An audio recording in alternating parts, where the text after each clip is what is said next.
إن الحمد لله سبحانه وتعالى نحمده ونستعينه ونستغفره ونؤمن به ونتوكل عليه ونعوذ بالله من شرور أنفسنا ومن سيئات أعمالنا من يهده الله فلا مضل له ومن يضلله فلا هادي له وأشهد أن لا إله إلا الله وحده لا شريك له وأشهد أن سيدنا ومولانا محمدا عبده ورسوله صلى الله تعالى عليه وعلى آله وأصحابه وبارك وسلم أما بعد فأعوذ بالله من الشيطان الرجيم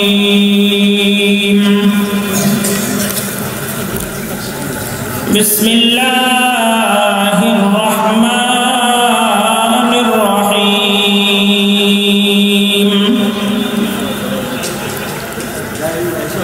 وما آتاكم الرسول فخذوه وما نهاكم عنه فانتهوا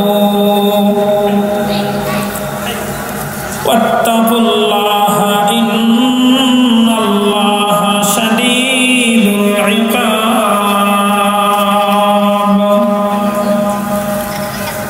صدق الله العظيم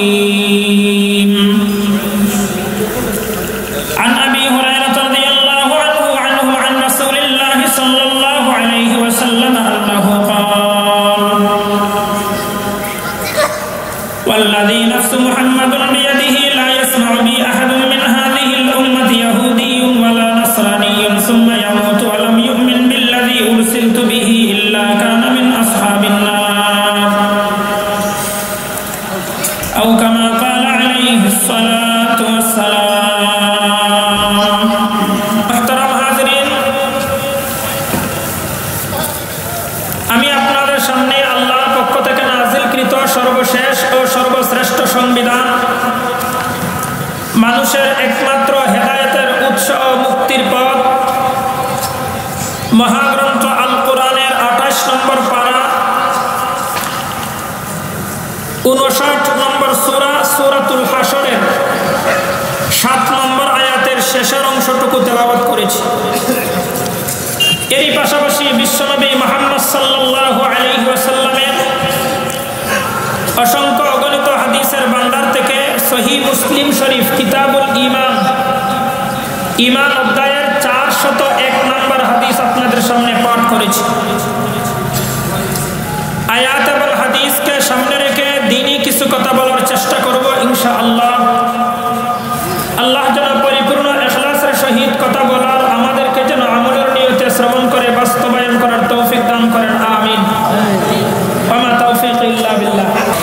আজকের আলোচনা হবে ঈমান আর কুফর। আজকের আলোচনা কি হবে? ঈমান জানা মুসলমান এই জন্য আজকে মুরতাদ হয়ে যাচ্ছে, ঠিক কিনা? পাশাপাশি আমরা আরো জানবো আমাদের শাসক বর্গরা আমাদের সাথে প্রতারণা করতেছে কি করে নাই, আমরা আমাদের শাসক বর্গের সাথে প্রতারণা করছি কি করি নাই। থাকবেন তো ইনশাআল্লাহ? আমাকে আমার সালমান ভাই অনেক মহব্বত করে, ফোনে বলছে হুজুর একটু সাবধানে কথাবার্তা কয়ে হিডো কয়ে দিচ্ছে। আমি বলতে চাই কোরআনের কথা যদি সীমাবদ্ধতার ভিত্তিতে বলা হয় তাইলে আল্লাহ যে ধারায় কোরআনকে নাযিল করেছিলেন ওই ধারা ঠিক থাকে না। আমরা তো দাবি করি আমরা বিশ্বনবীর উম্মত, আমরা তো দাবি করি আমরা আখিরি জামানার বিশ্ব শ্রেষ্ঠ নবীর উম্মত। নবীর সামনে যখন বলা হয়েছিল হে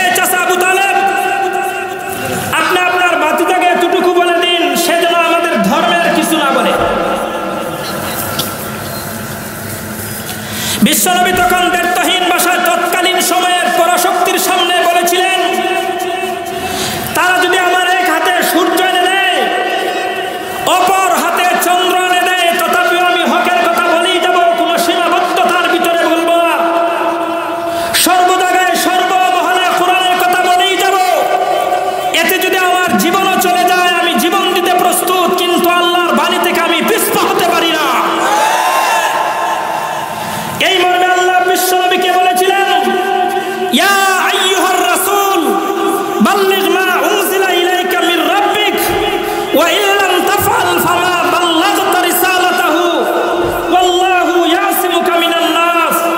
হে বিশ্বনবী, মানবতার নবী মুহাম্মদ আরবী, আমি আল্লাহ আপনাকে যে কোরআন নাযিল করার মাধ্যমে যে ওহী দিয়েছি, এই ওহীর বাণী, কোরআনের বাণী, ইসলামের বাণী সর্বজায়গায় সর্বমহলে সর্বত্র সর্ব অবস্থায় বলে যান।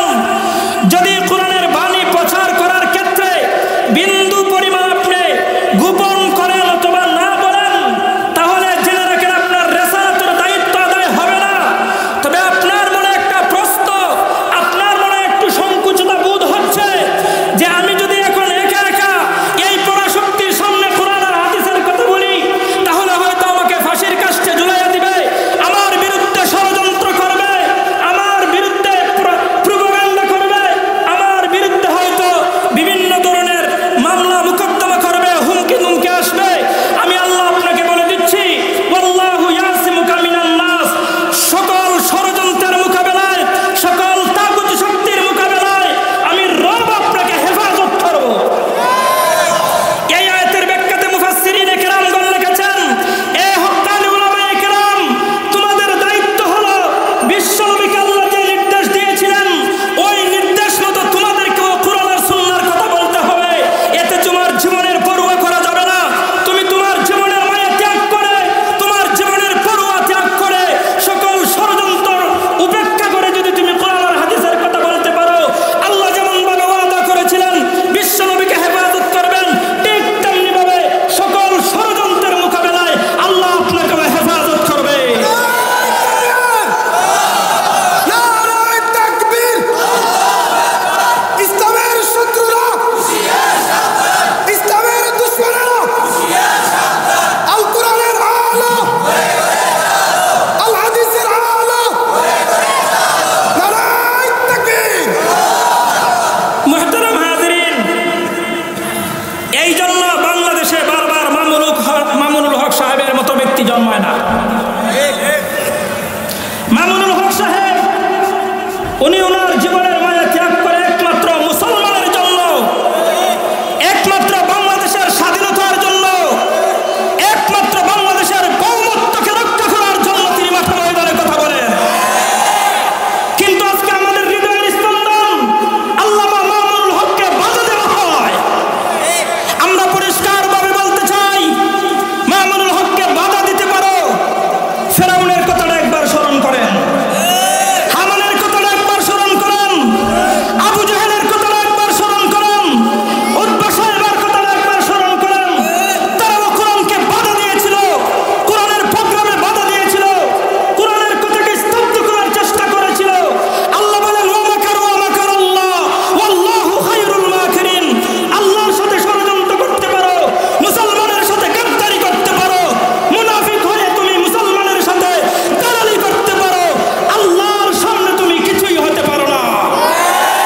মুহতারাম হাজিরিন, এই জন্য আমার কথা পরিষ্কার, আমি কোনো সীমাবদ্ধতার ভিতরে কথা বলবো না। বিষয় হলো ঈমান আর কুফর। ঈমানের সাথে যে কথা আসে সেই কথা আমি বলবোই। আর আপনারা যদি শোনার মতো মন থাকে তাহলে শুনবেন, শোনার মতো মন না থাকলে অন্তত আমার বিরুদ্ধাচরণ করবেন না।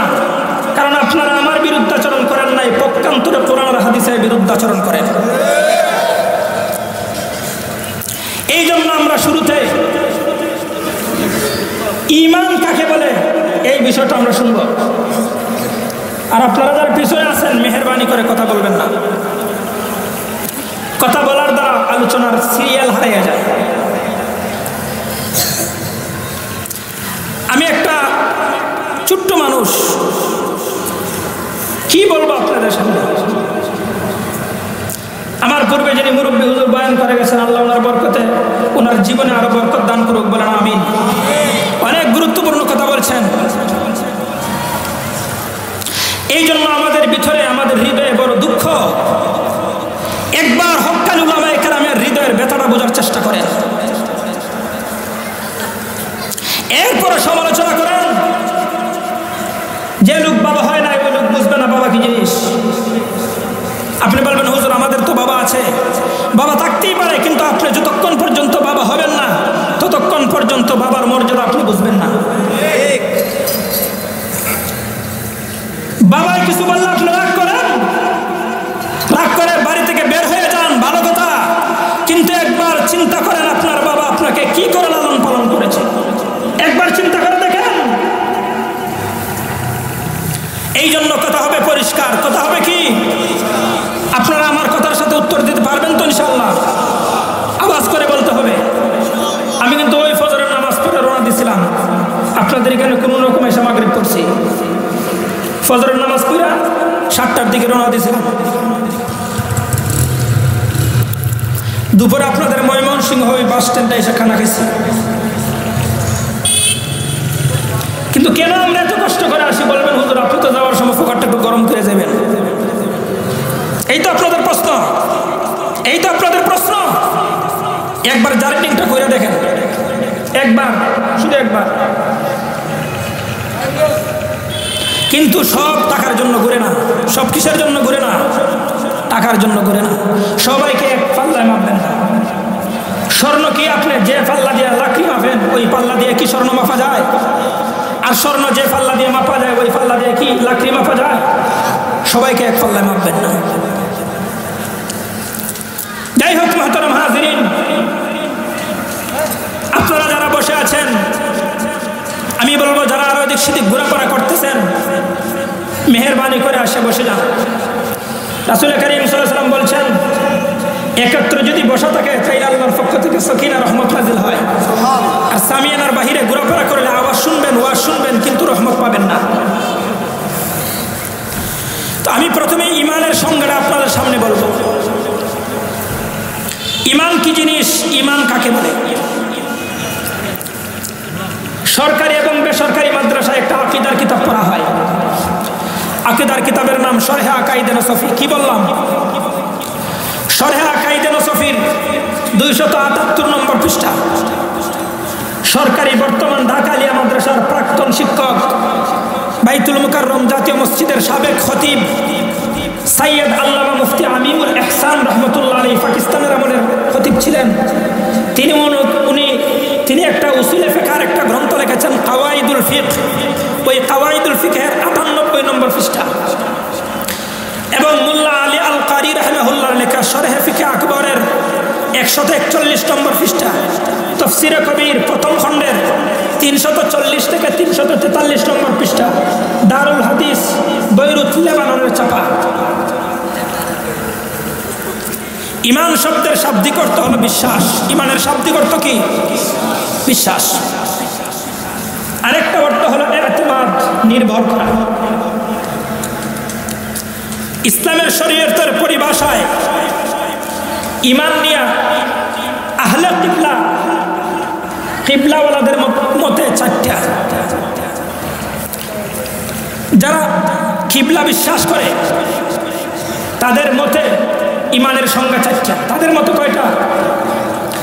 আহলে সুন্নাত ওয়াল জামাতের মধ্যে ইমানের সংজ্ঞা নিয়ে 2 দল, আর ফিরাকে বাতিলার মধ্যে হলো 2 দল, মোট হলো 4 দল। আহলে সুন্নাত ওয়াল জামাতের মধ্যে উজ্জ্বল নক্ষত্র আপনার আমার ইমামে আজম আবু হানিফা রাহিমাহুল্লাহ, উনার মতে ইমান বলা হয় তাসদীকে কলবি এবং ইকরার বিল লিসান, অন্তরের বিশ্বাস, মুখের স্বীকৃতির নাম ইমান। জমহুর মুহাদ্দিসিন, ফুকাহা, মুতাকাল্লিমিন, দার্শনিকদের মতে ইমান বলা হয় তাসদীক বিল জানান, ইকরার বিল লিসান, আমল বিল আরকান। 3 জিনিসের নাম ইমান।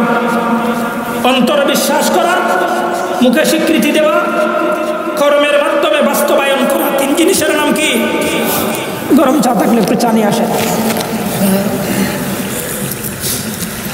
আর ফিরাকা বাতিলের মধ্যে এক দলের মধ্যে শুধু অন্তরের বিশ্বাসের নাম ঈমান, এরা মুখের স্বীকৃতিকে দর্তব্য মনে করেন না, আমলেরও কোনো দর্তব্য মনে করেন না।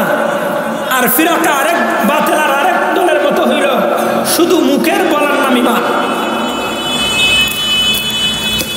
আহলে সুন্নাত ওয়াল জামাতের মতো ঈমান বলা হয় তিন জিনিসের নাম। কয় জিনিসের নাম? তাসদীক বিল জানান, ইকরার বিল লিসান, আমল বিল আরকান। এই তিন জিনিসের নাম কি? ঈমান।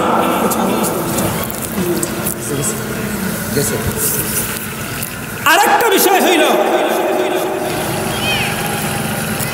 কোন জিনিসকে আপনি বিশ্বাস করবেন, কোন জিনিসকে আপনি স্বীকৃতি দিবেন, কোন জিনিসের উপরে আমল করবেন। একটা প্রশ্ন থেকে যায়, প্রশ্নটা বুঝছেন? আকাইদের কিতাবে, ফতোয়ার কিতাবে, হাদিস তাফসিরের কিতাবে আপনি ঈমানের সংজ্ঞা পাইবেন এইভাবে আমি যেটা বলছি। কিন্তু প্রশ্ন থেকে যায় সংজ্ঞার উপরে, আমরা কোন জিনিসটাকে বিশ্বাস করব, কোন জিনিসটাকে মুখে স্বীকৃতি দিব, কোন জিনিসটাকে কর্মে বাস্তবায়ন করব। শয়তানকে বিশ্বাস করব, শয়তানকে স্বীকৃতি দিব, যারা ওয়াজের ময়দানে বাধা দেয় তাদেরকে স্বীকৃতি দিব, তাহলে কোন জিনিসটাকে স্বীকৃতি দিব? এই জন্য শরহ আকাইদ নসফি আপনারা ভালো করে পড়বেন। সরকারি মাদ্রাসায় পড়েন, বেসরকারি মাদ্রাসায় পড়েন, বেসরকারি আমাদের মতো কওমি আলিম হন অথবা সরকারি পাঁচ আটা গোলাম হন, পরিষ্কারভাবে ঈমানের সংজ্ঞাটা পড়বেন। শরহ আকাইদ নসফিতে লেখা আছে ঈমানের সংজ্ঞা, তাসদীকুন নবী মুহাম্মদ সাল্লাল্লাহু আলাইহি ওয়াসাল্লাম, বিশ্বনবীকে বিশ্বাস করা, বিশ্বনবীকে স্বীকৃতি দেওয়া, বিশ্বনবীর কাজগুলোকে কর্মের মাধ্যমে বাস্তবায়ন করার নাম ঈমান। বিশ্বনবী আল্লাহর পক্ষ থেকে যা কিছু নিয়ে এসেছেন ওইগুলিকে বিশ্বাসের নাম ঈমান, ওইগুলিকে স্বীকৃতির নাম ঈমান, ওইগুলিকে বাস্তবায়ন করার নাম ঈমান। এই জন্য ফিকহের কিতাবে লেখে, ফতোয়ার কিতাবে লেখে, কেউ যদি ঈমানের এই সংজ্ঞাটা পরিপূর্ণভাবে না মানে তাইলে সে মুমিন না। তাইলে সে কি না? মুমিন না। এখান থেকে আমাদের আরো পরিষ্কার জানা দরকার মুমিন কাকে বলে, মুনাফিক কাকে বলে। মুমিন বলা হয় বিশ্বনবী মুহাম্মদ সাল্লাল্লাহু আলাইহি ওয়াসাল্লাম আল্লাহর পক্ষ থেকে যা কিছু নিয়ে এসেছেন ওইগুলোকে অন্তরে পরিপূর্ণভাবে বিশ্বাস করে, অন্তরে যেভাবে বিশ্বাস করে মুখ দ্বারা সেইভাবে স্বীকৃতি দেয়, বাস্তবে তাই করে, তার নাম মুমিন। আর মুনাফিক বলা হয় অন্তরে বিশ্বাস করে কুফর, লালন করে তাগুত, লালন করে সরকারের পাঁচটা গোলামি, মুখে বলে আমরা হুজুরদের সাথে আছি। আছে না নাই? বর্তমান সময়ে মুনাফিকের কোনো অভাব নাই। আমাদের ঘরে মুনাফিক, আমার ঘরে মুনাফিক, আপনার ঘরে মুনাফিক, কিন্তু আমরা টেরও পাই না, আমরা টেরও পাই না। এই জন্য আজকে ইসলামের বারোটা বাজতেছে। ইসলামের যারা যতভাবে দুশ্মনী করে, সবচাইতে ইসলামের বড় গাদ্দার, সবচাইতে ইসলামের বড় দুশ্মন হলো মুনাফিক। ঠিক কিনা? মুনাফিক কাকে বলে, নেফাক কাকে বলে? মুনাফিকের সংজ্ঞায় উলামায়ে কেরামগণ কি বলেছেন?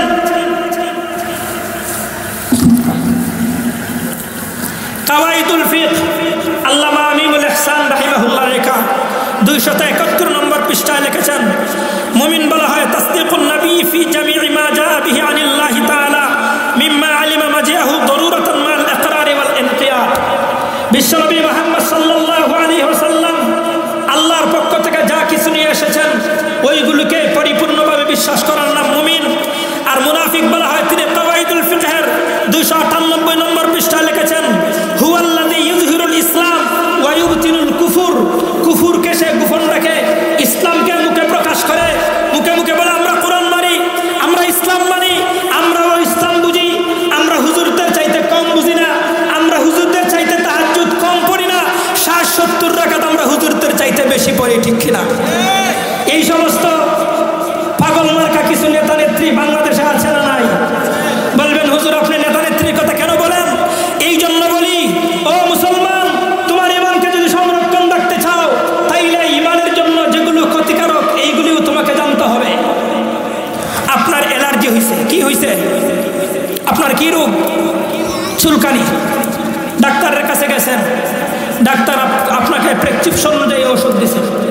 ওষুধ দেওয়ার পরে শুধু শেষ না কিছু বয়লাও দেওয়া দেয়, নিষিদ্ধ জিনিস দেওয়া দেয়, যে বেগুন খাইতে পারবেন না, চিংড়ি মাছ খাইতে পারবেন না, বোয়াল মাছ খাইতে পারবেন না, এগুলি নিষেধ দেয়। কেন? কারণ ওইগুলি যদি শুধু প্রেসক্রিপশন দিয়ে যদি ওষুধ দিয়ে দেয়, কিন্তু আপনার জন্য যেটা ক্ষতিকারক ওইটা না বলে, তাহলে আপনার অ্যালার্জি কমবে না, আপনার অ্যালার্জি কি হবে না? ভালো হবে না।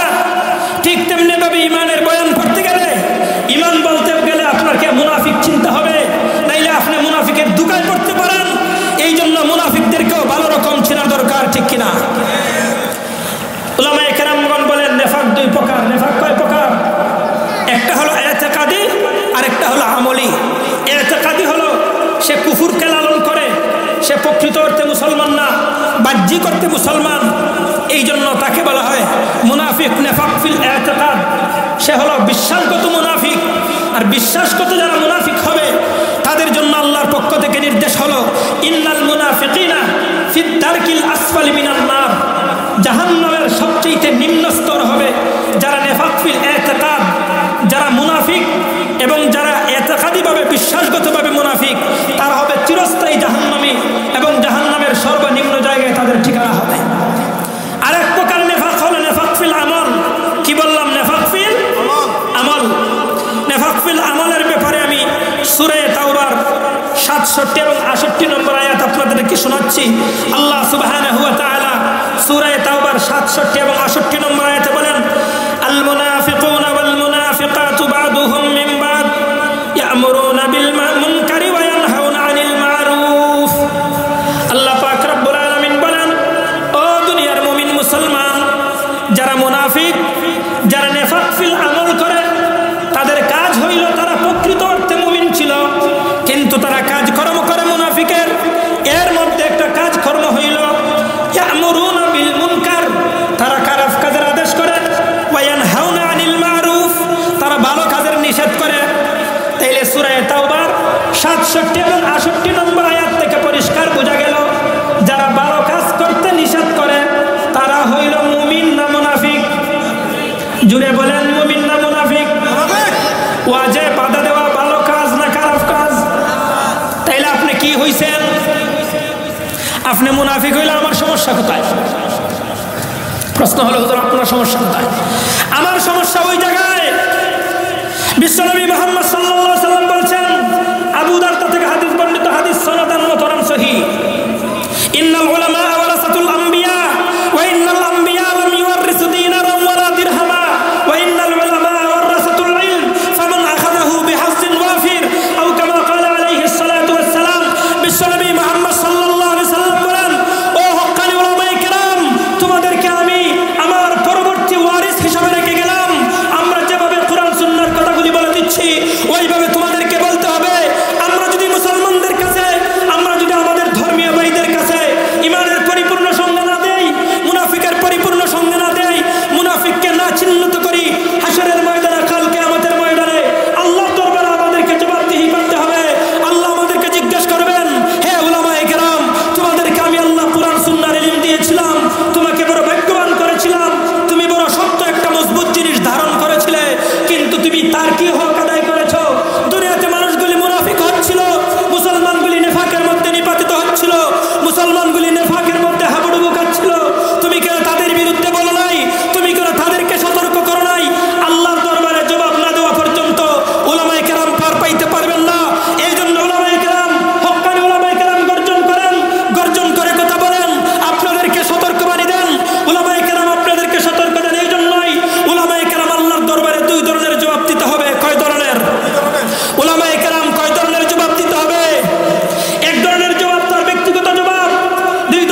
হাদিস নম্বর 4254, হাদিস নম্বর কত? 4254। হযরত সাওবান রাদিয়াল্লাহু তাআলা আনহু থেকে বর্ণিত, তিনি বলেন, ওয়ালা তাযালু তাইফাতুম মিন উম্মতি আলাল হাক্কি জাহিরিন লা ইয়াদুররুহুম মান খালাফাহুম হাত্তা ইয়াতি আমরুল্লাহ। হে দুনিয়ার মুসলমান, হে দুনিয়ার সরকার প্রশাসন, জেনে রাখো, হয়তো গুলি করে আলামিন বিন আরজানকে স্তব্ধ করতে পারো, হয়তো তুমি তোমার শক্তির মাধ্যমে, তোমার প্রশাসনিক শক্তির মাধ্যমে মামুনুল হকের মতো হক কণ্ঠকে স্তব্ধ করতে পারো, হয়তো রফিকুল ইসলাম মাদানির মতো কণ্ঠকে তুমি নিভিয়ে দিতে পারো, হয়তো বা হক্কানি উলামায়ে কেরাম সবাইকে নিভিয়ে দিতে পারো, সবাইকে দমিয়ে দিতে পারো, কিন্তু বিশ্বনবীর মুখ নিঃসৃত বাণী শুনে রাখো। বিশ্বনবী বলছেন, কিয়ামত পর্যন্ত উম্মতে মুহাম্মাদিয়া একদল হক্কানি মানুষ, একদল রব্বানি মানুষ, একদল হক্কানি উলামায়ে কেরাম ইসলামের ঝান্ডা নিয়ে সামনে এগোতে থাকবে। দুনিয়ার কোনো পরাশক্তি, দুনিয়ার কোনো তাগুতি শক্তি তাদেরকে কিয়ামত পর্যন্ত ধ্বংস করতে পারবেন না, পারবে না, পারবে না, পারবে ইনশাআল্লাহ। তাকবীর! আল কোরআনের আলো, আল হাদিসের আলো, ইসলামের শত্রুরা, ইসলামের শত্রুরা, আমার নেতা, তোমার নেতা, নারায়ে তাকবীর! ভাই, কথাটি কার? আমি আপনাদেরকে জিজ্ঞাসা করতে চাই, আমি ঈমান বলছিলাম কি বিশ্বনবী যা কিছু নিয়ে এসেছেন তাগুলো পরিপূর্ণ অন্তরে বিশ্বাস করা, মুখে স্বীকৃতি দেওয়ার নাম ঈমান। তাইলে এই হাদিসটা বিশ্বনবী নিয়ে আসছেন কিনা? বলবেন, হুজুর হাদিস তো আর কোরআন না। আপনাদের মনে একটা প্রশ্ন, হুজুর হাদিস তো আর কোরআন না, তাইলে এটা আল্লাহর পক্ষ থেকে কিভাবে আসে? আল্লাহ পাক রব্বুল আলামিন যখন 1400 বছর পূর্বে কোরআন নাযিল করেছিলেন, আপনার আমার মনে এই প্রশ্নটা জানতেন কিনা? জানতেন কিনা? আপনারা ভেবেচিন্তে জবাব দিবেন। আল্লাহ যখন 1400 বছর পূর্বে কোরআন বিশ্বনবীর উপর নাযিল করেছিলেন, তখন কি তিনি জানতেন বাংলাদেশ পৃথিবীর মানচিত্রে বাংলাদেশ নামে একটা রাষ্ট্র হবে? ওই রাষ্ট্রের কিছু মুসলমানের ভিতরে হাদিস আল্লাহর পক্ষ থেকে আসে না, এটা তো আর কোরআন না, এই ধরনের প্রশ্ন জাগবে, এটা আল্লাহ আগে জানতেন কি জানতেন না? এই জন্য আল্লাহ চমৎকার করে বলে দিচ্ছেন সূরা নজম। কোন সূরা? সূরা নজম। আল্লাহ পাক রব্বুল আলামিন বলেন, ওমা ইয়ানতিকু আনিল হাওয়া ইন হুয়া ইল্লা ওয়াহয়ুন ইউহা। আল্লাহ পাক রব্বুল আলামিন বলেন, হে দুনিয়ার মানব জাতি, হে দুনিয়ার পূর্ব থেকে পশ্চিম, উত্তর থেকে দক্ষিণ, সমগ্র মানব জাতি জেনে রাখো, ওমা ইয়ানতিকু আনিল হাওয়া ইন হুয়া ইল্লা ওয়াহয়ুন ইউহা। আমার নবী আরবি বিশ্বনবী মুহাম্মদুর রাসূলুল্লাহ সাল্লাল্লাহু আলাইহি ওয়াসাল্লাম যা কিছু বলেন, মন গড়া কিছু বলেননি। আমি আল্লাহর পক্ষ থেকে ওহীর মাধ্যমে বলেন। কিসের মাধ্যমে বলেন?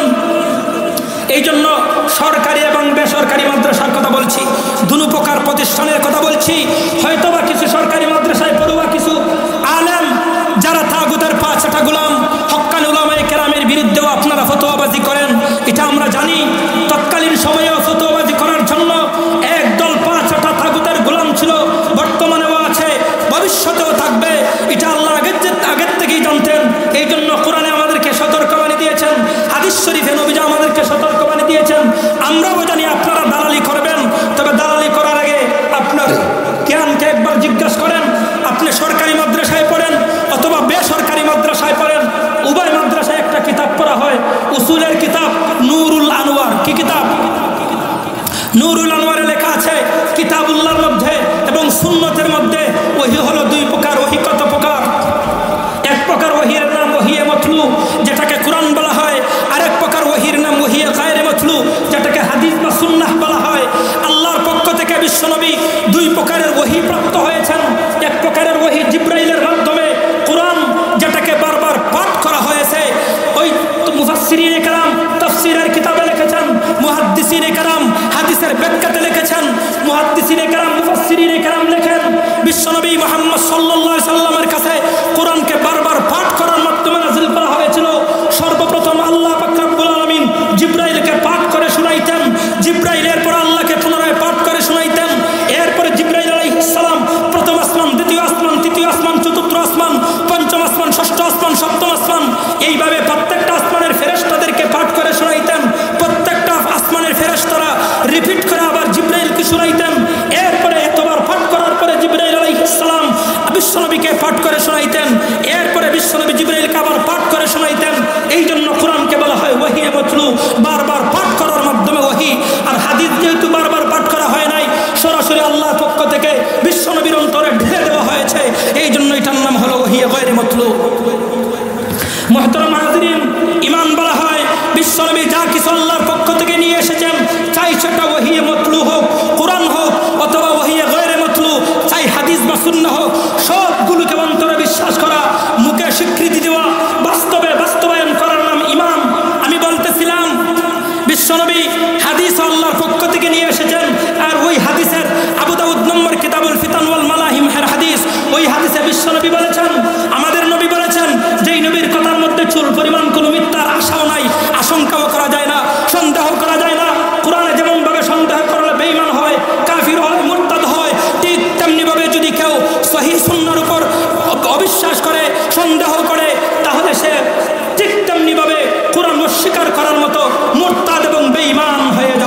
বিশ্বনবী বলেছেন কিয়ামত পর্যন্ত একদল হক্কানি উলামায়ে কেরাম থাকবে, তাদেরকে কোনো দুনিয়ার কোনো শক্তি, দুনিয়ার কোনো সুপার পাওয়ার, দুনিয়ার কোনো পরাশক্তি দমিয়ে রাখতে পারবে না। তারা সংখ্যায় হবে নগণ্য, সংখ্যায় হবে কম, তবে দেখতে দেখতে দেখা যাবে জীর্ণ শীর্ণ, কিন্তু এদের পাওয়ার হলো বারুদের চাইতে বেশি। মুহতারাম হাজিরিন, এই জন্য আমি বলছিলাম যারা মুমিন মুসলমান কিন্তু এমন কতগুলো কাজকর্ম করতেছেন শয়তানের ধোঁকায় পড়ে অথবা ক্ষমতার লোভে পড়ে, ক্ষমতার মুহে পড়ে, যেগুলো মুনাফিকের কার্যকলাপ। আল্লাহ পাক রব্বুল আলামিন সূরা তাওবার 67 এবং 68 নম্বর আয়াতে আমাদেরকে সতর্কবাণী দিচ্ছেন, হে দুনিয়ার মুসলমান, তোমরা যারা মুসলমান, তোমরা যারা মুমিন, তোমরা যারা পরহেজগার, তোমরা যারা মুত্তাকি, অন্তত মুনাফিকের কাজকর্ম করবে না। মুনাফিকের একটা কাজ হলো তারা ভালো কাজে নিষেধ প্রদান করে, খারাপ কাজে তারা আদেশ করে। এই জন্য আজকের এই মাহফিল থেকে আমরা ওয়াদাবদ্ধ হব, কোনোদিন খারাপ কাজ করবো না, খারাপ কাজের আদেশও করব না, ভালো কাজের আদেশ করব, ভালো কাজ করার পক্ষে থাকবো ইনশাআল্লাহ। এই নিফাক ফিল আমলের ব্যাপারে রাসূল আরো বহুত হাদিসে বলেছেন। এর মধ্যে একটা হাদিস আপনাদেরকে আমি শোনাচ্ছি। হাদিসটা হলো বুখারী শরীফের 34 নম্বর হাদিস, 2459 নম্বর হাদিস, 3178 নম্বর হাদিস, মুসলিম শরীফ 219 নম্বর হাদিস, কিতাবুল ঈমান, বুখারী শরীফ কিতাবুল ঈমান। হযরত আব্দুল্লাহ ইবনে উমর রাদিয়াল্লাহু আনহু থেকে বর্ণিত, তিনি বলেন মুনাফিকের খাসলত হলো 4টা, যার মধ্যে মুনাফিকের এই 4টা গুণ পাওয়া যাবে সে নিরেট মুনাফিক। আর মুসলিম শরীফের হাদিসের মধ্যে হাদিসের শেষে আর একটু অতিরিক্ত অংশ আসে, সেটা হইল যদিও সে নামাজ পড়ে, যদিও সে রোজা রাখে, যদিও সে ধারণা করে সে মুমিন, কিন্তু এরকম গুণাগুণ পাইলে সে হলো নিরেট মুনাফিক। এর মধ্যে একটা হলো ইযা হাদ্দাসা কাযাবা, সে যখন কথা বলবে তখন মিথ্যা কথা বলবে। ওয়া ইযা তুমিনা খানা, যখন তার কাছে আমানত রাখা হবে আমানতের খেয়ানত করবে। ওয়া ইযা ওয়াদা আখলাফা, যখন সে ওয়াদা করবে ওয়াদার বরখেলাফ করবে। আজকে রাষ্ট্রীয় অঙ্গনে দেখা যাচ্ছে নেতারা শ্রোতাদের জনগণের সাথে ওয়াদা করে একটা, কাজ করে আরেকটা। জনগণও নেতার সাথে ওয়াদা করে একটা, কাজ করে আরেকটা। নেতাকে বলে আমরা যোগ্য নেতা চাই, কিন্তু টাকা খাইয়া ভোট দেয় অযোগ্য নেতারে, ঠিক কিনা? জনগণ নেতার সাথে প্রথমে প্রতারণা করে, এই জন্য আমাদের নেতারা সংসদে গিয়ে আমাদের সাথে প্রতারণা করে। এইটা নেতাদের দোষ না, এটা সর্বপ্রথম আমাদের জনগণের দোষ। এই জন্য আমরা আজকের থেকে সিদ্ধান্ত নিতে হবে আপনি কোন নেতার পিছনে ঘুরবেন, আপনি কোন নেতাকে সাপোর্ট করবেন। যেই নেতা কোরআনের বিরুদ্ধে বলে ওই নেতাকে সাপোর্ট করবেন না, যেই নেতা সুন্নাহর বিরুদ্ধে কথা বলে ওই নেতাকে সাপোর্ট করবেন না। হাসরের দিন আপনি পার পাবেন না। হয়তোবা দুনিয়াতে আপনি পার পাবেন, হাসরের দিন কিন্তু পার পাবেন না। যাই হোক মুহতারাম হাজিরিন, ঈমান বলা হয় বিশ্বনবী আল্লাহর পক্ষ থেকে যা কিছু নিয়ে এসেছেন ওইগুলোকে অন্তরে পরিপূর্ণ বিশ্বাস স্থাপন করা, মুখে স্বীকৃতি দেওয়া, বাস্তবায়ন করার নাম ঈমান। আর নেফাক বলা হয় অন্তরে কুফরিকে গোপন করে মুখে মুখে ইসলাম প্রকাশ করে। নেফাক হলো 2 প্রকার, নেফাক ফিল ইতিকাদ, নেফাক ফিল আমল। নেফাক ফিল ইতিকাদ হলো কুফর আর শিরককে বিশ্বাস করে, লালন করে, মুখে মুখে ইসলাম প্রকাশ করে। আর নেফাক ফিল আমল হলো মনে মনে সে বিতর্কত মুসলমান, কিন্তু কাজকর্ম করে মুনাফিকের, কাজকর্ম করে মুনাফিকের। আমরা এই নেফাক থেকে বেঁচে থাকবো। ঈমানের সংজ্ঞা থেকে আরেকটা জিনিস পরিষ্কার হয়, সেটা হলো মুরতাদার নাস্তিক্যবাদের ফিতনা। সেটা হলো মুরতাদার নাস্তিক্যবাদের ফিতনা। কাওয়াইদুল ফিকহের 280 নম্বর পৃষ্ঠায় মুরতাদের সংজ্ঞা লিখতে যাইয়া আল্লামা আমিনুল ইহসান রাহিমাহুল্লাহ লিখেছেন, এবং আল্লামা আমিনুল ইহসান সাহেবের আরেকটা আছে কিতাব আল ওয়াজিজ ফি উসুলিল ফিকহের 91 নম্বর পৃষ্ঠায় বলেছেন, যদি ইসলামী শরিয়ার কোনো অকাট্য বিধানকে কেউ অস্বীকার করে অথবা তুচ্ছ তাচ্ছিল্য করে অথবা খেল তামাশার চলে এমনভাবে এটাকে ইস্তেহজা করে, ঠাট্টা বিদ্রুপ করে, তাহলে ওই মুসলমানটা আর মুসলমান থাকে না, ওই মুমিনটা আর মুমিন থাকে না, সে নাস্তিক আর মুরতাদ হয়ে যায়। সে কি হয়ে যায়? নাস্তিক আর মুরতাদ হয়ে যায়। আমি আপনাদেরকে সহজে একটা উদাহরণ দেওয়ার জন্য বলছি। এই ব্যাপারে কোনো দলিল বলবো না, এই ব্যাপারে কোনো ফতোয়াও বলবো না। এই ব্যাপারে হক্কানি উলামায়ে কেরাম ফতোয়া দিয়েছেন। ভাস্কর্য আর মূর্তির ব্যাপারে হক্কানি উলামায়ে কেরাম ফতোয়া দিয়েছেন। হক্কানি উলামায়ে কেরাম মাসআলা বলে দিচ্ছেন। এই জন্য এই ব্যাপারে আমি কোনো দলিলও বলবো না, আমি কোনো ফতোয়াও দেব না। শুধু এতটুকুই বলবো, ভাস্কর্য এবং মূর্তিটা কবিরা গুনাহ, এটা হারাম এবং নাজায়েজ। এটা হলো ইসলামের অকাট্য বিধান দ্বারা প্রমাণিত। যেহেতু এটা অকাট্য বিধান দ্বারা প্রমাণিত, এখন কোনো মুসলমান যদি এই অকাট্য বিধানকে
ইসলামী শরিয়া এটাও বলে দিচ্ছে মুরতাদের কি হুকুম, জিন্দিকের কি হুকুম, নাস্তিক্যবাদের ফিতনা কিভাবে নির্মূল করতে হবে। যদি আপনি নাস্তিক্যবাদের ফিতনাকে নির্মূল না করতে পারেন, তাইলে যেমনভাবে মুসলমানরা শান্তিতে বসবাস করতে পারবে না, তেমনভাবে রাষ্ট্রের প্রশাসন এবং সরকারও শান্তিতে। ফিতনা তারা কোনো সময় সরকারকে উস্কাইয়া দেয়, ঠিক কিনা? নাস্তিক্যবাদ এমন এক ফিতনা যারা কোনো সময় প্রলোভন দিয়া, মিথ্যা অভিব্যক্তি দিয়া হক্কানি উলামায়ে কেরামের বিরুদ্ধে সরকার এবং প্রশাসনকে খেপিয়ে দেয়। নাস্তিক্যবাদ এমন এক ফিতনা, যেই ফিতনা হক্কানি উলামায়ে কেরামের মধ্য থেকে কাউকে আবার দালাল হিসাবে তাগুতের কাছে বিক্রি করে দেয়। কথাগুলি বোঝার চেষ্টা করবেন, কথাগুলি মন দিয়ে শুনবেন, বোঝার চেষ্টা করবেন। নাস্তিক্যবাদ এমন এক ফিতনা, আল্লাহর কোরআন বলছে এরা হলো এমন এক ফিতনা। আল্লাহর কোরআন নাস্তিক্যবাদের ব্যাপারে বলছে যে এরা এমন এক জিনিস যারা কোনো সময় এই পিঠ গ্রহণ করে, কোনো সময় ওই পিঠ গ্রহণ করে। নাস্তিক্যবাদ হলো এমন এক জিনিস যারা তাদের মনের খাহেশাতের অনুসরণ করে। তারা কিসের অনুসরণ করে? মনের খাহেশাতের অনুসরণ করে। আমরা জানি নাস্তিক বলা হয় যার কোনো ইলা নাই বা যার কোনো মাবুদ নাই। আসলে পবিত্র কোরআন বলছে তাবান হাওয়া, যে তারা তাদের কুপবিত্রের অনুসরণ করে। পবিত্র কোরআন বলছে এদের কোনো নির্দিষ্ট কোনো মাবুদ নাই, এরা আল্লাহকেও মানে না, এরা ভগবানকেও মানে না। এরা হিন্দুরা তো যেমনই হোক এক ধরনের ইলা মানে, কিন্তু এরা কোনো ধরনের ইলা মানে না। এরা হলো নিজের মনের খায়েশাতের অনুসরণ করে। দুনিয়াতে যাদের তাদের ফায়দা যেদিকে, তাদের সাপোর্ট হইল সেই দিকে। তাদের সাপোর্ট কোন দিকে? যদি দিকে সরকার পক্ষ থাকলে তাদের ফায়দা হবে, সরকার পক্ষ থাকলে তাদের ফায়দা হবে, তাইলে তারা তাদের সরকার পক্ষকে গ্রহণ করে। যদি দিকে হক্কানি উলামায়ে কেরামের পক্ষে থাকলে তাদের ফায়দা হবে, তখন তারা উলামায়ে কেরামের পক্ষে থাকে। অর্থাৎ তাদের যখন সুবিধা হবে তখনই তারা সেই সুবিধা অনুযায়ী সেই পক্ষকে গ্রহণ করবেন। যাই হোক মুহতারাম হাজিরিন, এই জন্য ইসলামী শরিয়া বিধান আপনাকে মুরতাদের হুকুমও বলে দিচ্ছে, নাস্তিক্যবাদের ফিতনার সম্পর্কে বলে দিচ্ছে। সরকারি এবং বেসরকারি মাদ্রাসায় আরেকটা কিতাব পড়া হয়, এটার নাম হলো কুদুরি। এটার নাম কি? কুদুরি। এই কুদুরির মুখতাসারুল কুদুরির 307 নম্বর পৃষ্ঠায় লেখা আছে যে কোন মুসলমান যদি মুরতাদ হয়ে যায় তাহলে তার হুকুম হলো সরকার বা প্রশাসন তাকে মৃত্যুদণ্ড দিবে। সরকার বা প্রশাসন তাকে কি দিবে? মৃত্যুদণ্ড দিবে। এই ব্যাপারে আমি আপনাদেরকে একটা হাদিস শোনাচ্ছি। হাদিসটা হলো বুখারী শরীফ কিতাব ইস্তিতাবাতুল মুরতাদ্দিন এবং কিতাবুল জিহাদ এবং সিয়ার। জিহাদ অধ্যায় হাদিসটা আছে, ইস্তিতাবাতুল মুরতাদ্দিন এই অধ্যায় হাদিসটা আছে। হাদিস নম্বর 6922, হাদিস নম্বর 3017। এই হাদিসের মধ্যে আছে আল্লাহর রাসূল সাল্লাল্লাহু আলাইহি ওয়াসাল্লাম বলেন, মান বাদদালা দীনাহু ফাকতুলু, যে ব্যক্তি তার ইসলাম ধর্মকে ত্যাগ করবে তার বিধান হলো তাকে মৃত্যুদণ্ড দেওয়া, তাকে ফাঁসির কাষ্ঠে ঝুলিয়ে সরকার বা প্রশাসন তাদের এই দণ্ডবিধি কার্যকরের মাধ্যমে তাকে দৃষ্টান্তমূলক শাস্তি দেওয়া। আরেক হাদিস আছে বুখারী শরীফ কিতাবুল আহকাম এবং কিতাবুল ইস্তিতাবাতুল মুরতাদ্দিন এবং কিতাবুল মাগাজি, হাদিস নম্বর 4342, হাদিস নম্বর 6923, হাদিস নম্বর 7157।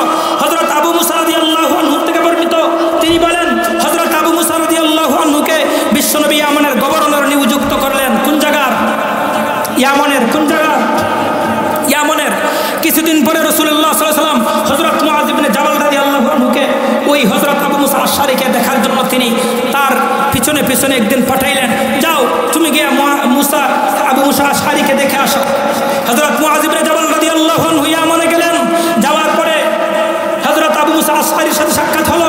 আর ওই দিকে হযরত আবু মুসা আশআরী রাদিয়াল্লাহু আনহু হযরত মুআয ইবনে জাবাল রাদিয়াল্লাহু আনহু আসবেন এই সংবাদ পেয়ে তিনি তার জন্য স্বাগতমের ব্যবস্থা করছেন এবং হাদিসের মধ্যে এসেছে যে উনি তার জন্য একটা বিছানার ব্যবস্থা করছেন, মঞ্চের ব্যবস্থা করছেন, যে উনাকে একটা সাদর সম্ভাষণ জানাবেন এবং তাকে সম্মানজনকভাবে বসার ব্যবস্থা করবেন।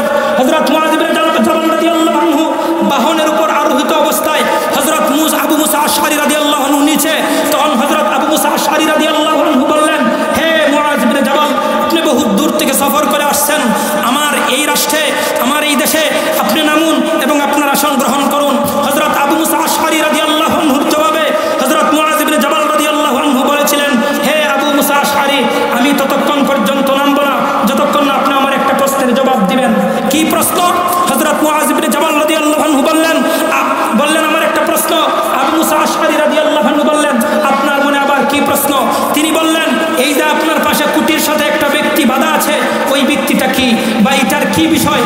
কি রহস্য আমাকে আগে জানতে হবে।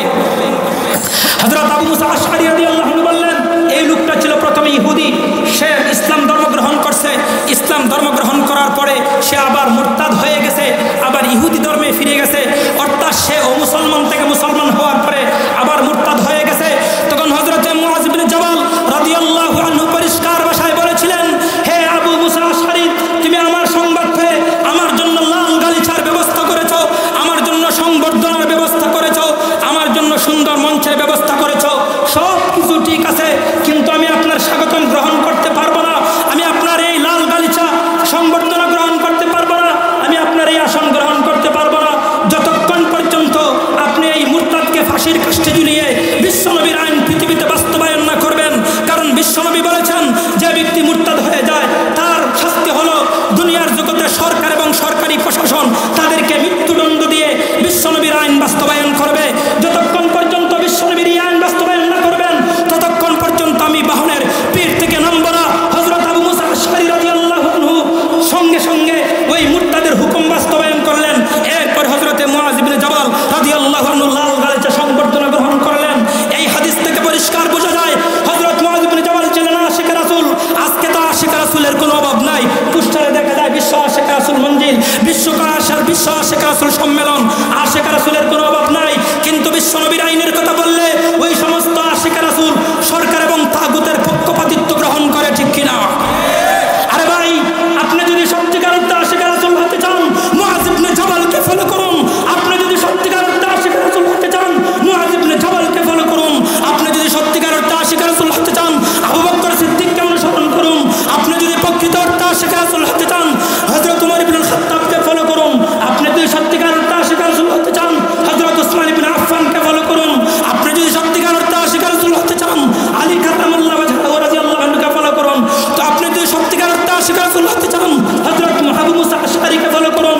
মুআয ইবনে জাবাল রাদিয়াল্লাহু আনহু বলছিলেন, আমি তো এমন আশিক রাসূল, আমি তো নবীর এমন ভক্ত, বিশ্বনবীর হুকুম পালন করা না পর্যন্ত লাল গালিচা সংবর্ধনা গ্রহণ করতে পারবো না।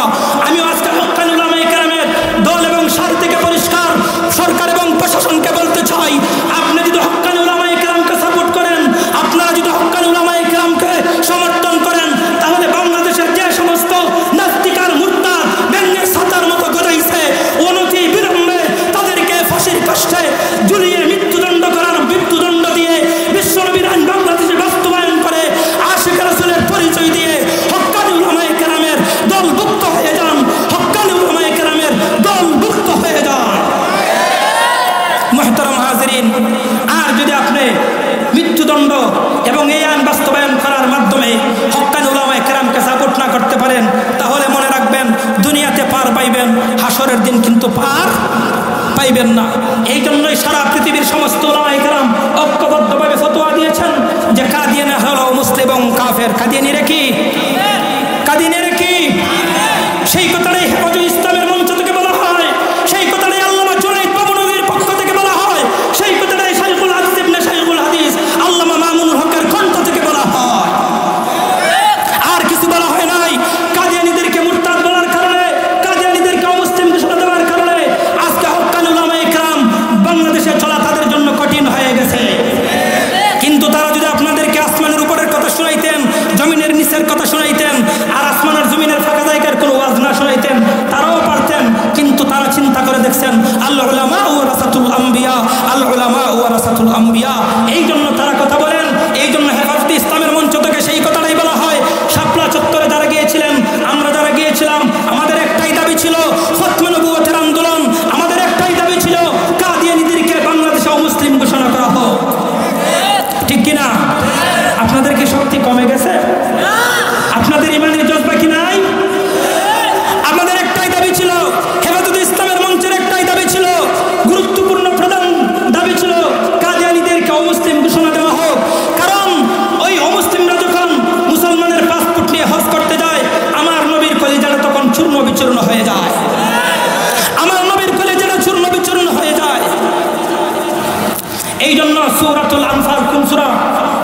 সূরাতুল আনফাল, ওয়াকাতিলুহুম হাত্তা লা তাকুনা ফিতনা, এই আয়াতের ব্যাখ্যাতে তাফসীরে কবির কি বললাম?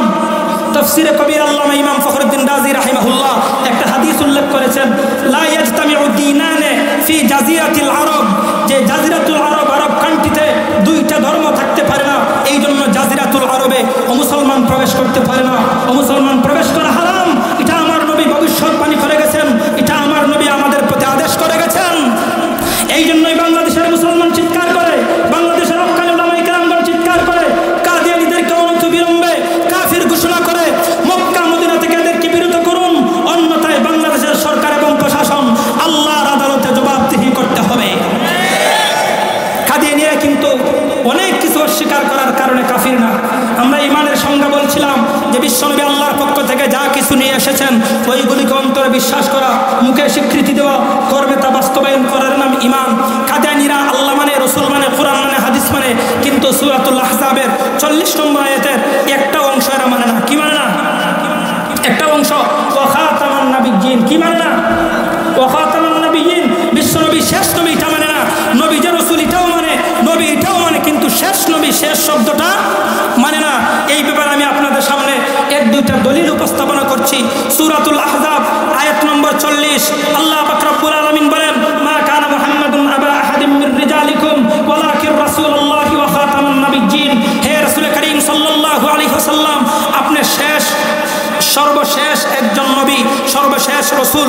এই আয়াতের ব্যাখ্যায় তাফসীরে ইবনে কাসির 3 নম্বর খণ্ড 820 নম্বর পৃষ্ঠায় লিখেছেন, ফাহাদিহিল আয়া নাসসুন ফি আন্নাহু লা নাবিয়্যা বাদা ওয়া ইযা কানা লা নাবিয়্যা বাদা ফালা রাসূলা বাদা বিতরিকিল আওলা ওয়াল আহরা লিআন্না মাকামুর রিসালা আখাসসুন মিন মাকামিন নবুওয়া ফাইন কুল্লুর রাসূল নাবিয়্যুন ওয়া লা ইয়ানআস।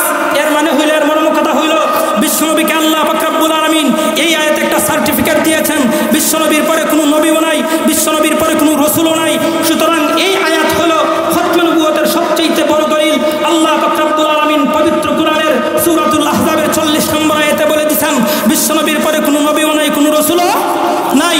এরপরে এই বিষয়ে হাদিসগুলো আছে। আল্লামা হাফেজ ইমাদউদ্দিন ইবনে কাসির রাহিমাহুল্লাহ তার তাফসীরে ইবনে কাসির, বিশ্ববিখ্যাত এই তাফসীর গ্রন্থের এই আয়াতের ব্যাখ্যায় 3 নম্বর খণ্ডের 820 নম্বর পৃষ্ঠায় লিখেছেন, এই হাদিসগুলো খতমে নবুয়তের হাদিস, বিশ্বনবী শেষ নবী এবং শেষ রাসূল, ওই ব্যাপারে হাদিসগুলো হলো মুতাওয়াতির পর্যায়ের হাদিস। কিসের হাদিস? মুতাওয়াতির। কোন পর্যায়ের হাদিস? মুতাওয়াতির। মুতাওয়াতির হলো আহলুল হাদিসের একটা পরিভাষা, আহলে হাদিসদের একটা পরিভাষা। এখানে আরো এক দুইটা কিছু জরুরি কথা বলতে হয়, নাইলে আপনারা ফিতনায় পড়ে যাবেন। আমরা তো মনে করি যারা লামাযহাবী ফিতনাবাজ তাদের নাম আহলে হাদিস, ঠিক কিনা? আসলে তাদের নাম আহলে হাদিস না। আহলে হাদিস একটা হাদিসের পরিভাষা, উসুলে হাদিসের একটা পরিভাষার নাম হলো আহলে হাদিস।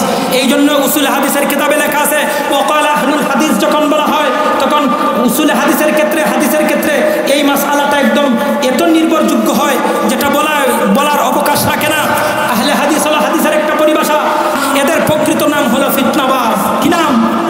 ফিতনাবাজের একটা উদাহরণ দেয়। আপনারা হয়তো অনেকে বলবেন, আমার পূর্বে মুরব্বী হুজুর বলে গেছেন যে ইউটিউবের মাধ্যমে দেখে আমরা ফিতনায় পড়ে যাই, ইউটিউবের মাধ্যমে আমরা মাসালা মাসাইল থেকে ফিতনায় পড়ে যাই। এই ব্যাপারে কোনো লম্বা চৌড়া কথা বলবো না, একটা প্রশ্নের জবাব দিব। আপনাদের অনেকেরই মনে এই প্রশ্ন যে আপনারা এত হক্কানি উলামায়ে কেরাম আরেকজন আলিমের গীবত করেন কেন, আরেকজন আলিমকে ফিতনাবাজ বলেন কেন? এরা তো কোরআন থেকে কথা বলে, এরা তো হাদিস থেকে কথা বলে, হাদিসের নাম্বার থেকে কথা বলে, সহিহ না যঈফ এই পর্যন্ত বইলা কথা বলে, তাইলে আপনারা এদেরকে ফিতনাবাজ বলেন কেন?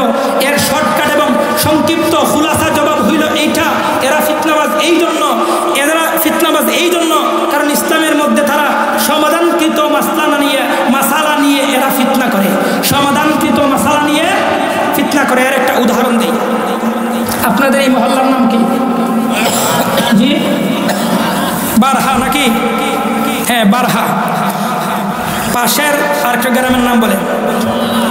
জি, দলদলা। বারহা আর দলদলা, এই যে এটার বাজারের নাম কি? বুডের বাজার। বুডের বাজারটা নিয়ে দ্বন্দ্ব, বারহা আর দলদলা। মনে করেন 30 বছর আগে বা 50 বছর আগে এই বাজারটা নিয়ে দুই দলে গন্ডগোল ছিল, বারহা আর দলদলা। ওই সময় মুরব্বিয়ানে কেরাম বসছেন, কি করছেন? বসছেন, বৈশা উভয় পক্ষের জবানবন্দি শুনছেন, উভয় পক্ষের সাক্ষী শুনছেন। সাক্ষী শোনার পরে এরা উভয় পক্ষের সাক্ষীকে উপস্থিত রেখে ন্যায় সঙ্গত, কি সঙ্গত? ন্যায় এবং ইনসাফ সঙ্গত সমাধান করে দিচ্ছেন।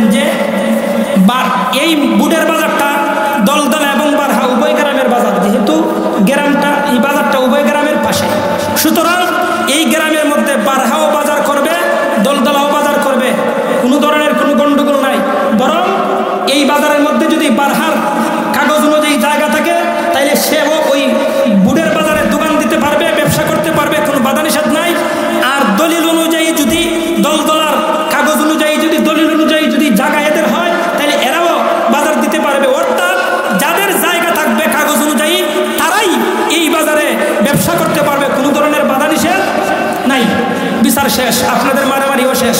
এখন দেখা যায় উভয় গ্রাম মিলেমিশে আপনারা এই গ্রামে বাজার করেন, ব্যবসা করেন। মনে করেন 50 বছর পরে আমি আসলাম। কত বছর পরে? 50 বছর পরে আইসা ওই 50 বছরের ফর্সা বুঝেননি, কাগজ আমি হাতে নিলাম। নেওয়ার পরে বারহার কিছু মানুষকে বললাম, এই মিয়া এই বাজারটা তো তোমাদের কাছে বেশি, তোমাদের কাছে বেশি, দলদলার একটু দূরে, তাহলে এই বাজারটা দলদলার হয় কেমনে? কি হয়? দলদলার হয় কেমনে? এটা তো তোমাদের অধিকার। 50 বছর আগে যারা বিচার করছে তারা ভুল করেছে। তাইলে 50 বছর পরে আইসা আমি আপনাদেরকে উস্কানি দিলাম না সমাধান দিলাম? ঠিক তেমনি ভাবে রফে আদাইনের মাসালা, নামাজে হাত উঠাইবেন কি উঠাইবেন না, আবু হানিফা, শাফি, মালিক, হাম্বল এরা সমাধান দিয়ে গেছেন। তাকবীরের মধ্যে আপনি কয় তাকবীর, জানাজার নামাজে 4 তাকবীর বলবেন না 6 তাকবীর বলবেন, উলামায়ে কেরাম এটার সমাধান দিয়ে গেছেন। আপনি জুরে আমিন বলবেন না আস্তে আমিন বলবেন, উলামায়ে কেরাম সমাধান দিয়ে গেছেন। এত বছর পরে লা মাযহাবি, ফিতনাবাজ, দুকাবাজ, ইহুদি খ্রিস্টানদের চক্রান্তে 5টা গোলাম এবং দালাল দাইশা আমাদের জনগণকে উস্কানি দেয়। এই জন্যই তারা হইল ফিতনাবাজ।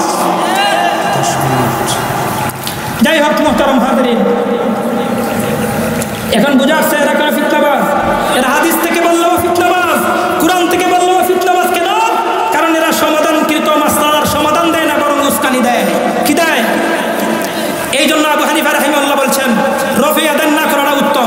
শাফি রাহিমাহুল্লাহ বলছেন রফে আদান করাটা উত্তম, কোনো মারামারি নাই। আপনি মন চাইছে রফে আদান করেন, হানাফি মাযহাবে তাইকা এই শাফি মাযহাবে তাইকা কোনো সমস্যা নাই, হানাফি মাযহাবে তাইকা রফে আদান করবেন না, কোনো সমস্যা নাই, কোনো মারামারি নাই। কিন্তু যারা উস্কানি দেয়, যারা বলে রফে আদান না করলেই নামাজ হবে না, তারা সমাধান দেয় না উস্কানি দেয়? তারা ওই বারহা বাজারের মতো বলে যে বুডের বাজার যেহেতু বারহার কাছে বেশি, সুতরাং কাগজ এদের থাকলেও এদের হবে না। এটা সমাধান না উস্কানি? এটা হলো উস্কানি।